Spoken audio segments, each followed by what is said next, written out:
Unfortunately, two African-American males look like they're teenagers lost their life in this tragic situation this morning. The car was apparently stolen out of another municipality, and a gun was found in the car. Investigation is ongoing by the prosecutor's office. Newark Police prosecutor is on the scene now. Newark Fire trying to assess what's happening at this situation right now. That's all we have. Obviously, if we have any more information, we'll get it out to you as soon as we do. Are you identifying them? We haven't identified them yet, and obviously we want to be able to talk to their parents and their other folks before we identify them to the press. Where was this car stolen? They appear to be teenagers. And where was the car stolen from? What municipality? Elizabeth, I believe. Elizabeth. Car stolen out of Elizabeth. What were the circumstances surrounding the car stolen? What do we know? How recently? No, we don't have that information yet. Still an ongoing investigation. What we do know is they were traveling at very, very high speed, lost control of the car. Car clipped a traffic light and then into a house here, overturned. Two gentlemen in the car. They died instantly. Was this part of a chase? No, there was no pursuit. No pursuit. They obviously was just driving at high speeds. And lost control? Lost control of the car. It's unfortunate. It's a tragic situation. Despite whatever was going on, car being stolen or not, these people have parents who feel sorry for their parents and the tragedy of them losing their children this morning. The residents here said the house is uninhabitable. Do we know, did the Department of Buildings say that? Well, the engineering department is on site now, and they'll be able to make a determination whether the house is uninhabitable or not. If it's not inhabitable, then the city has to take measures to bring it down. Nobody was injured in the house? No, no one in the house is injured. But it was occupied? Yes. It's an occupied home. No one's injured inside the house.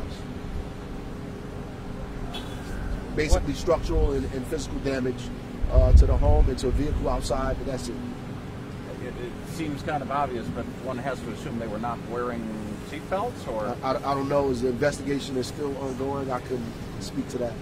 And the initial report by PD made it sound like there were 3 cars, but there were just 2, the single car that pushed the parked car into the house. Right, there's only one car, and it was a parked car that it hit, and it pushed the car into the home, right. We pushed the parked car into the home? Right, so both cars in the house. So both cars went into yes. the house, basically? Yes. Any idea how fast? You said at a high rate of speed, how fast, you know? I have no idea. It's an investigation. I'm not an engineer. I wouldn't know that information. So, what were they doing at 5:30 in the morning in a stolen car? Teenagers. Where are their parents? I couldn't answer that either, sir. I mean, I wasn't with them. I don't know what they were doing. They were in a stolen car, obviously driving at high speeds, and it turned out tragic for them. It's unfortunate, unfortunate situation. No matter if the car was stolen or not, these people lost their lives. They're teenagers.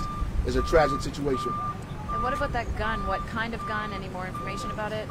That's part of the investigation. I can't speak to that right now. A lot of the people who live in this home here, like standing around here, is there someone or some way? A lot of them are really concerned about what's next for them. Is there someone who's going to contact them? Yep, always. City services will be up here in a minute.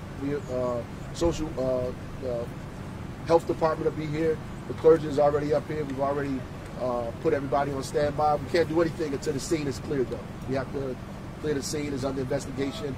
Once this is done, we'll be able to clean up, remove the traffic light, remove the cars, deal with the folks inside the home, and make a decision whether the home has to be torn down or not. How many families live inside the home? It appears to be a 2-family home at this time. But that's all. Thank you for being out here with us this morning. God bless.